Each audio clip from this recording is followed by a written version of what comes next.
de remise de dons boo xam ni ñu ngi ko jagle woon suñu mbokk imam yi mais également suñu mbokk waa daara yi yoo xam ne dafa jëm ci taalibe yi comme ni ngeen ko xamee am na ñaari semaine fii lañ daje woon conseil départemental def ay dons jébbal ko académie de Thiès pour élèves yi nga xam ne dañu war a dem ci école publique bi yàlla dogal peut-être njàng ouverture reprise cours yooyu ñu relancer ko ñu repousser ko ba beneen yoon mais ñun jàpp nañ ne au niveau du conseil départemental daara yi sëriñ daara yi ak taalibe yi ak imaam yi ci lañ bokk ba tax na ñun dañoo jàppoon ni suñu wutoon benn lot matériel bu symbolique muy ay matelas am ay basang ut ay jàppukaay ay matériels yu ñuy raxasoo ak ay savon liquide jàppale leen dina bokk ci liy dugg ci xeex mbas mi ci daara yi mais également ci nu mu tudd ci côté jàkka yeeg jumaa yi mais également ñu wutaale 5,000 masque jébbalaale ko la Ligue des imams et oulémas ndax jàpp nañu ni tey def nañu lever mesure restriction yu bëri jëkkati nañ mooy lever nañu mesure yu bëri nit ñi xalaat nañ ni situation bi nam mu demoon démb nan la war a demewaat fekk na tey la wàllu gën a aay ndax gis nañ ne mbas mi tey la gën a taxaw kon nag nañu def sorte en sorte que ñu mën a accompagner population yi surtout les imams ak mag ñi nga xam ne ñoom ñëpp dinañ mën a am masque mën a dem julli ji mais aussi mën a protéger wu. beneen bi mooy xalaat nañu ni daara yi ak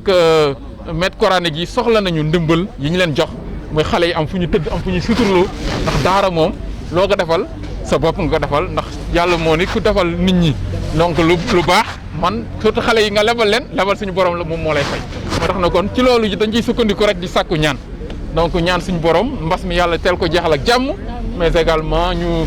yàlla suturaal ñu ba économie bi relancé wu aussi bien ci Sénégal que ci àdduna bi yëpp. xam nga mbas bi tàmbalee ba léegi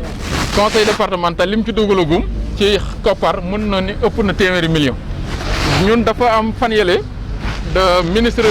bi nga xam ne moo yor mbiru gox-goxaan yi ak président des départements du Sénégal dañ doon liggéey pour présenter benn document conseil des ministres collectivités locales yi contribuer yëpp bi ñu defee le point conseil départemental de Thiès moo nekkoon premier ak 45 millions ndax ñun yàlla dafa dogal bi mbas mi di tàmbali ci la ñu indi ñaari conteneurs Sénégal conteneurs yooyu amoon na 12000 masques mais aussi hôpital régional xam ngeen ni jox nañ leen téeméeri lal mais également matériel bi fon ni yëpp ak matelas yi suñ ko évalué xam ngeen ni ay millions yu bëri la beneen bi conseil départemental jox na comité départemental de gestion des épidémies ak préfet 5 millions jox aussi waa ODCAV 12 millions yi ñuy jël aussi defaat ko ci ak suñu partenaire allemand yi donc am na 45 millions yu ñu mobilisé pour jënd matériel pour hôpitaux yi mais également 25 millions yi ñuy def ci école yi ëpp na 100 millions di dem pour te dire rek kon suñu mutualiser suñuy effort mooy budget conseil départemental bëriwul matul 200 millions ñëpp xam nañ mais ak jàppale partenaires yi looloo tax yàlla suturaal ñu bañ egg foofu léegi rek maa ngi naan préfet am na ay partenaires allemands yu ma woo ñu ma dañuy am benn 1 million bu ñuy contribuer nan laa koy def ma ne ko nañ ko jox préfet ci comité départemental man ñëw ma ne ko préfet dinañ ñëw verser la ko pour dire rek ñun lu ñu am nañ ko def pour mu jëm ci askan wi liñ ma may ci ay ceeb ak may ma ay lépp ma jëmale ko ci askan loolu ci am solo te yooyu yëpp compté wu ma ko li ci am solo daal mooy Thiès defe naa ni jàpp nañ ni amuñu seen fay lu ñu leen defal xeeb nañ ñun xam nga ñun suñu xalaat bi mbas mi commencé wax nañ ko président Macky Sall président Idrissa Seck demoon na seeti ko répondre ci invitation bi mu ko defaloon la mu xalaatoon ci nañ war a jàppale askan wi waxoon na ko ñun jàppoon nañu ni jënd ceeb di ko distribuer da doon sax tooñ xam nga moom temps Senghor da koo fekk Idrissa mu ne ma comme temps Senghor bi ñuy def kii nu mu tudd xaw ma bi ñuy distribuer ci kër délégué de quartier yi bu njëkk mu ne ma yooyu moom c'est révolu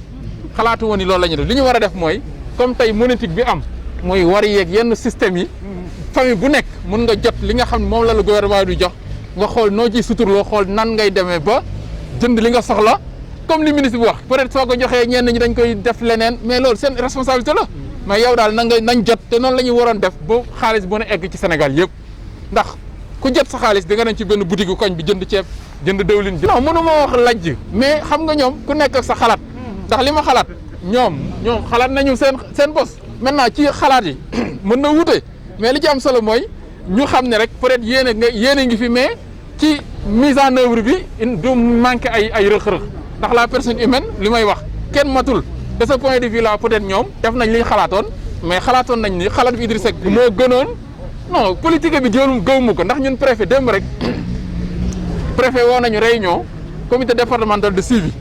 pour ñu xool ñi nga xam ne ñoom lañ jox dund bi na fan lañ ci toll kon ñun jàpp ñu ni que maintenant am na lu fi amoon bu njëkk mooy peut-être seen liste de comment ça s'appelle bourse familiale yi yooyu peut-être y a beaucoup de choses à redire mais ci li bees li moom xam naa ni responsabilisé nañ ñëpp ba nga xam ni vraiment mënuma ci gis politique mën naa ni daal lu ci ëpp jaareel lañ ko fu mu war a jaar ci yu bees yi laa wax de maintenant li ci des nag li nga xam ne mooy liste yi nga xam ne defoon nañ ko ci nu mu tuddati bourse familiale yi yooyu defe naa ni ministre bi dina jël ay matukaay audité ko ñi nga xam ne ñoo ci war a ne ñu ne ci ñi ci warut a nekk ñu génn leen xalaat la ñun pare wu ñu dugg ci lenn luy gouvernement ñun daal li ñu pare mooy continuer liggéeyal askan wi comme ni ñu ko yàgg a defee ñun nii ñu ngi liggéeyal waa Thiès ñu ngi liggéeyal waa Sénégal président Idrissa Seck li mu xalaat ni su ko président Macky defee mën na gën a jàppale ko ci mbas mi wax na ko li ci des nag le dernier mot revient au président de la République mooy président Idrissa Seck xalaatam jàllale na ko wax na ko ki nga xam ne moom la ko seqal muy président Macky Sall le dernier mot revient au président de la République et ñun suñu devoir mooy toujours continuer di travailler du joxe suñu xalaat boo xam ne ku ko def ne Sénégalais yi dinañ ci gis seen bopp Sénégalais yi dinañ gën a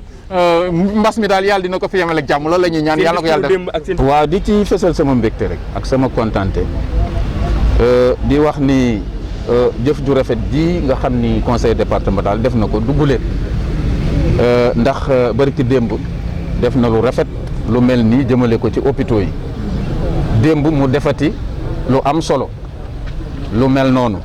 jëmale ko ci école yi bi nga xamee ni jàppoon nañ ni école dafay tijji tey mu yëkkatiwaat li nga xam ni moo nekk suñu ginnaaw te am solo loolu ñëpp gis ko mu jëmale ko ci ñi nga xam ni mën nañ jàpp ni ñoom ñooy keno ñooy wéeruwaayu askan muy kiy joxe xam-xam muy imam ak nga xam ni mooy jiite ak ñi nga xam ni ñooy jàngale alxuraan ak délégué de quartier parce que même le président de l'association teew na fi te ñoom it am nañ action yoo xam ne ni jotoon nañ ko am donc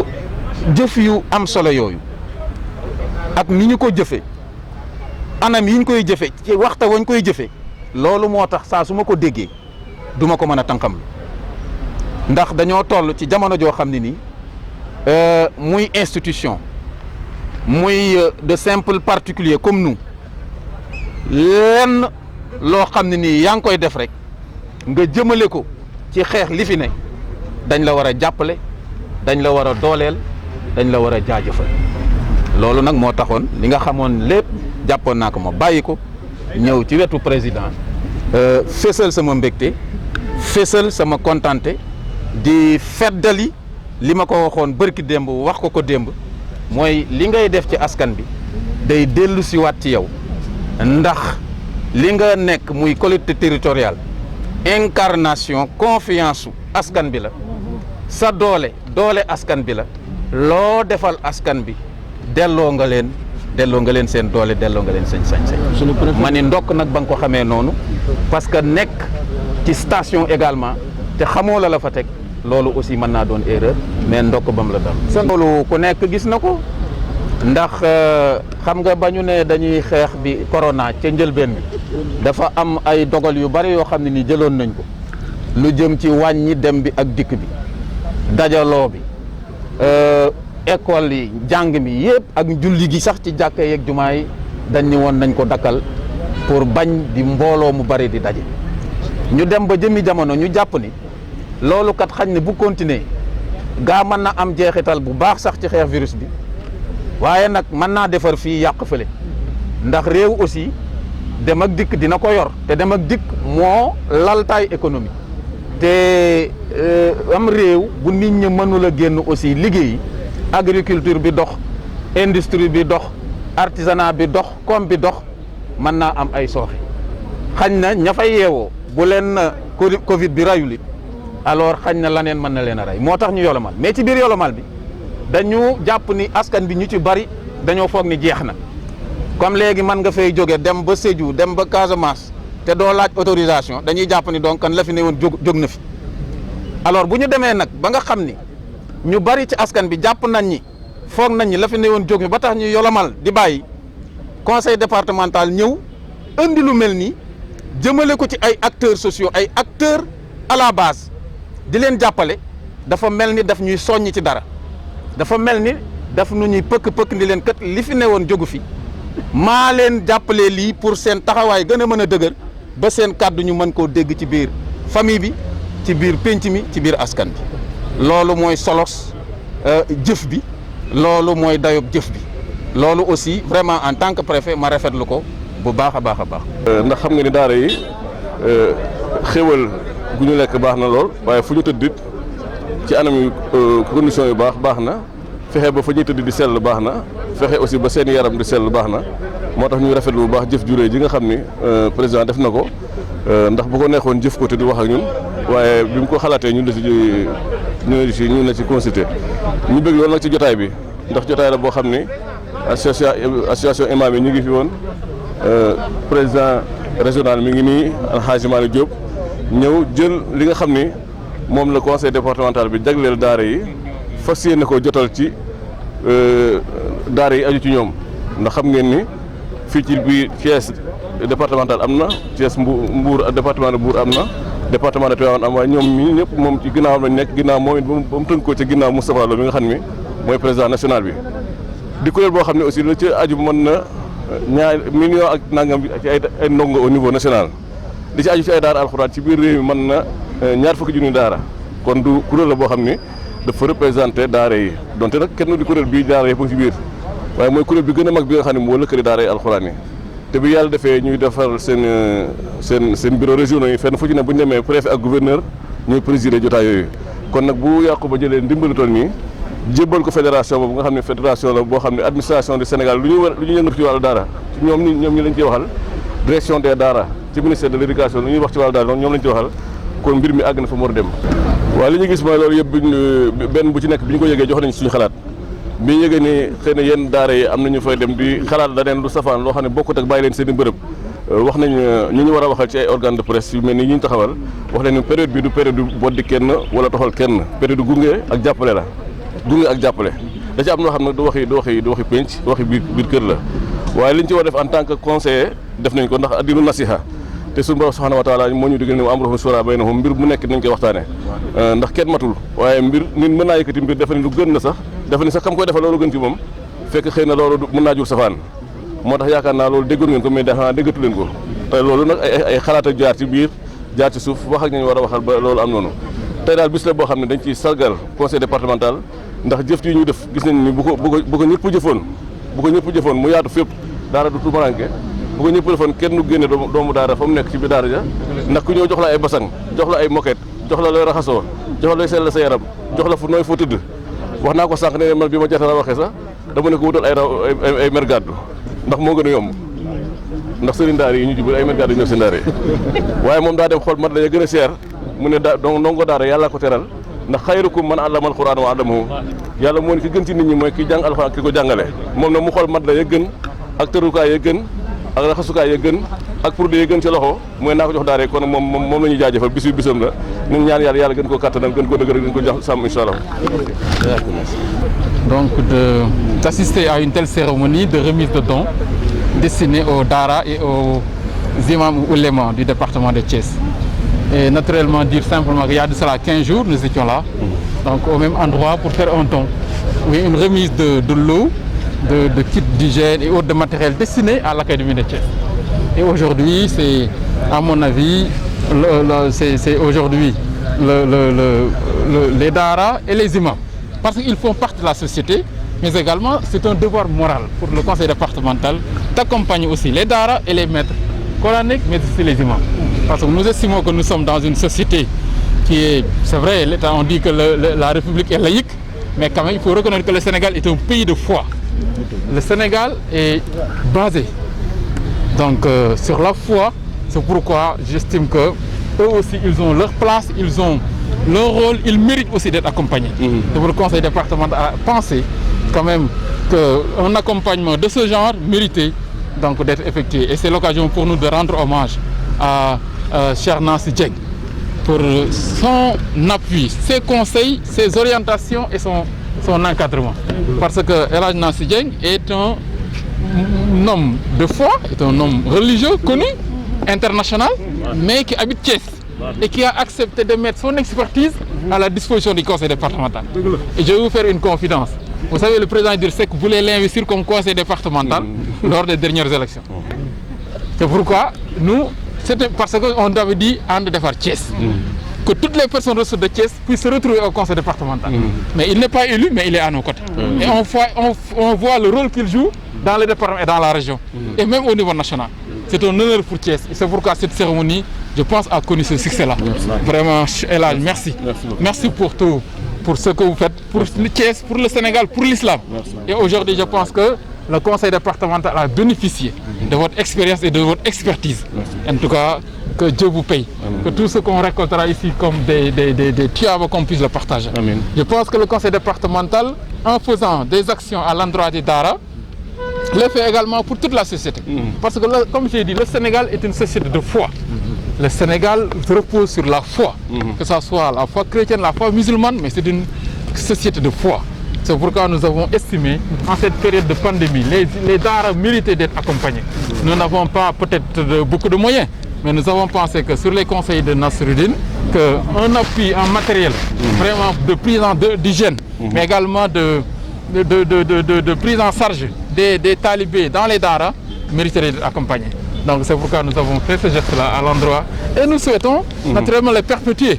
même au-delà de l'institution, par nos personnes. Mais aussi le président Idriss Seck, comme vous le savez, est un homme de Dara. Idriss Seck était un talibé. Il le rappelle fièrement d'ailleurs, que lui c'était un talibé. Aujourd'hui, il est président du conseil départemental, il fut maire, et peut-être un jour il sera président de la République. Et si on dit un ancien talibé et un ancien talibé est président de la République, c'est tout l'islam, c'est tous les maîtres coraniques, c'est tous les talibés qui seront fiers, tous les Sénégalais. Parce que nous croyons donc à l'islam, nous croyons au Dara. Et aujourd'hui, je pense que le président Idriss Seck est un pur produit et même une fierté des Dara. C'est pourquoi si le conseil qu'il dirige fait un geste à l'endroit des talibés et des Dara, c'est un devoir. C'est une reconnaissance même du président Idriss Seck à l'endroit des Dara. Et dans les dispositions de travailler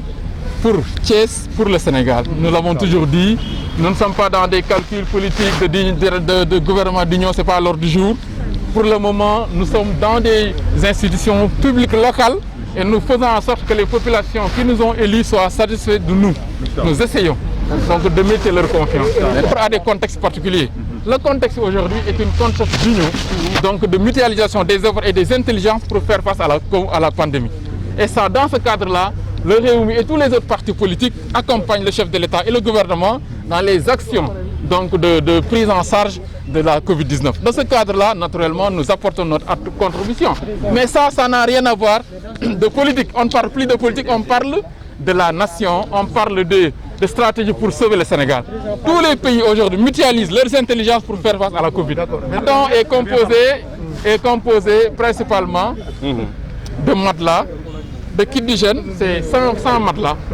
Donc comme vous avez vu, comme l'a dit Nasruddin, de grande qualité, mais également des kits d'hygiène, mais également 100 nattes de grand format pour pouvoir permettre aux maîtres coraniques d'être à l'aise avec le talibé. Et comme j'ai dit à Nancy, comme il m'a dit, Nasruddin, c'est symbolique. Parce que nous ne pouvons pas peut-être couvrir tous les daras, mais les daras les plus nécessiteux seront peut-être couverts. Le reste maintenant suivra après. Donc l'autre aspect, c'est un peu 5000 masques qui ont été distribués aux imams et oulémas du département de Thiès. Ces matelas, pour le lot destiné aux Dara, c'est évalué à 5 millions de francs CFA. Et pour les 5000 masques, c'est à peu près 1 500 000 francs. Mais je ne peux pas me permettre de parler de gestion politique. Moi, ce que je sais, c'est que la pandémie est une question très sérieuse, est une affaire très sérieuse. C'est pourquoi ceux qui parlent font de la confusion politique en essayant donc de l'analyser sur l'angle politique, je pense qu'ils font fausse route. Ce que nous, en tout cas, pouvons dire aujourd'hui, c'est que le gouvernement, je pense, est conscient des enjeux et de la complexité de la question et travaille à gérer la question de manière très sérieuse. En tout cas, nous, notre devoir politique et moral, c'est d'accompagner le gouvernement de manière très sérieuse, à les conseiller, à les orienter et à leur apporter notre petite expérience. Mais aussi au niveau local, le peu que nous pouvons faire pour assister les populations que nous le faisons. Le reste maintenant, au niveau central, j'estime qu'ils font des efforts pour quand même faire face à cette pandémie. Il y a des failles. Oui, c'est humain. Vous savez, la personne humaine est infaillible. Nul n'est infaillible. La personne humaine, naturellement, pour faire des actes qui peuvent être entachés d'erreur, c'est humain. Mais travaillons à faire en sorte que la pandémie soit gérée de manière très sérieuse et qu'on continue de prier pour que vraiment que cette pandémie soit derrière nous. Par rapport à l'aide alimentaire, j'ai dit la position de Rewmi au début, c'était de distribuer donc des enveloppes financières aux ménages du Sénégal et non une distribution de denrées. Parce que nous avions présagé les complexités liées à la distribution de denrées pour 1 million de ménages. Nous avions opté pour la distribution d'enveloppes financières comme on l'a fait aux États-Unis ou ailleurs, que d'acheter des vivres. Et aujourd'hui, on a constaté les failles. Mais nous, on ne pouvait que donner notre point de vue. Ce que nous avons fait avec le président Idrissa Seck. Le reste maintenant, le dernier mot revient au gouvernement. Mais nous étions pour la distribution d'enveloppes destinées à tous les ménages qui s'organiseraient pour acheter ou bien pour s'approvisionner. Au lieu de distribuer des sacs de riz et autres, pour nous, c'était assez archaïque, c'était du temps de Senghor. Aujourd'hui, on est au 21e siècle. Le président Idrissa Seck donne en permanence, personnellement, donc son appui, sa Covid-19, vous savez, ce qu'on a donné jusqu'à présent, ça fait plus de 100 millions de francs CFA. Non, là, vous savez, le budget du conseil départemental en investissement n'atteint pas 100 millions. Si nous avons mis plus de 100 millions dans la Covid, c'est grâce aux efforts du président Idrissa Seck et des partenaires, mais pas le budget du conseil départemental. C'est ça qu'il faut retenir. Donc le président Idrissa Seck travaille en permanence pour les Thiessois, nous encadre, nous accompagne, nous donne ses conseils, ses orientations et sur sa vision que nous travaillons aujourd'hui. Et c'est ça qui en tant que milliardaire, c'est pas peu pour lui. Le président Idrissa Seck n'est pas milliardaire. Okay. Le président Idrissa Seck est un Sénégalais qui a travaillé et qui vit de la sueur de son front et qui, comme tout le monde, aussi a ses difficultés, mais vraiment essaie de rester digne comme tout le monde face aux difficultés que nous vivons. Je pense que c'est ça le plus important.